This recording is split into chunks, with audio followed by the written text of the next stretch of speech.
नहमदुहु व नुसल्ली व नुसल्लिमु अला रसूलिहिल करीम अम्मा बाद फ़अऊज़ु बिल्लाहि मिनश शैतानिर रजीम बिस्मिल्लाहिर रहमानिर रहीम।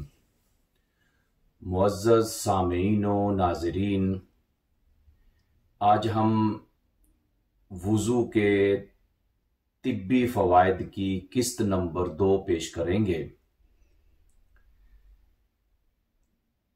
नाक में पानी डालना।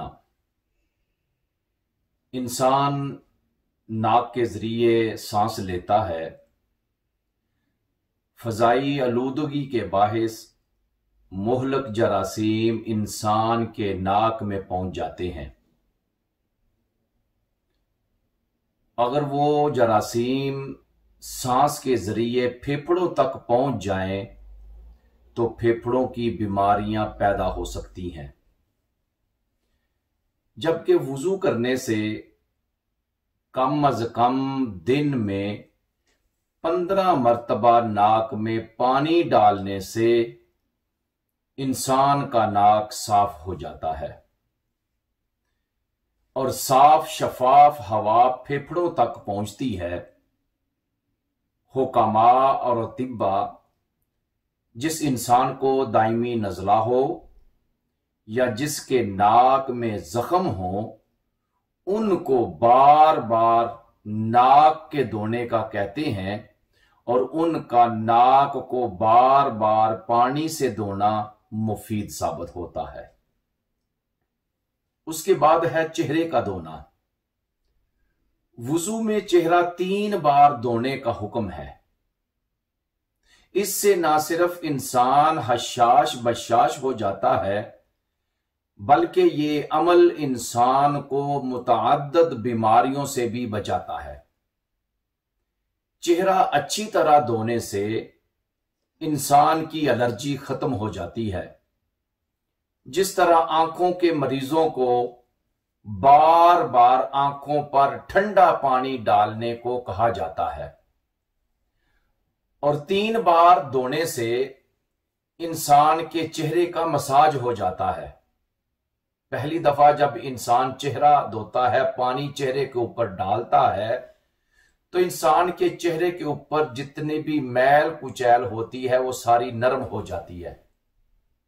और जब दूसरी मर्तबा पानी डालता है तो वो सारी की सारी उतर जाती है।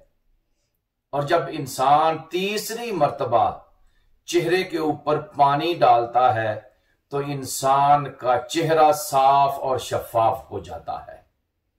इसलिए चेहरे की बीमारियों को भी दूर करने के लिए वुज़ू बहुत ज्यादा इसके अंदर अमल और दखल है कि जब इंसान अपना चेहरा बार बार धोता है उसके चेहरे की बीमारियां दूर हो जाती हैं।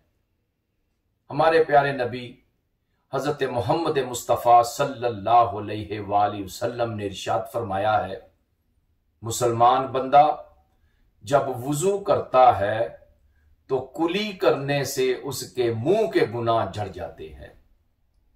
जब नाक में पानी डालता है तो नाक के गुनाह झड़ जाते हैं। जब चेहरे को धोता है तो चेहरे के गुनाह झड़ जाते हैं। हत्ता के इंसान के चेहरे के ऊपर जो पलकें हैं उनके भी गुनाह झड़ जाते हैं। और फरमाया जब हाथ धोता है तो हाथों के गुनाह झड़ जाते हैं। हत्ता के हाथों के जो नाखन हैं उनके गुनाह भी झड़ जाते हैं। और जब इंसान सर का मसा करता है तो सर के गुनाह झड़ जाते हैं। यहां तक कि कानों के गुनाह जो हैं वो भी खत्म हो जाते हैं। फरमाया जब पांव धोता है तो उसके पांव के गुनाह झड़ जाते हैं। हत्ता के पांव के जो नाखन हैं उनके गुनाह भी झड़ जाते हैं। फरमाया फिर उसका मस्जिद में जाना और नमाज पढ़ना इसके अलावा है।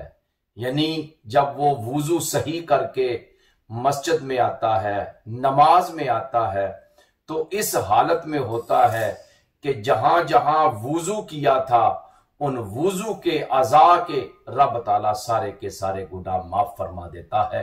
वह सल्लल्लाहु ताला अला खैर खल्क़िही व नूर अर्शिही सय्यदना व मौलाना मुहम्मदिन व अला आलिही व अस्हाबिही अजमाइन।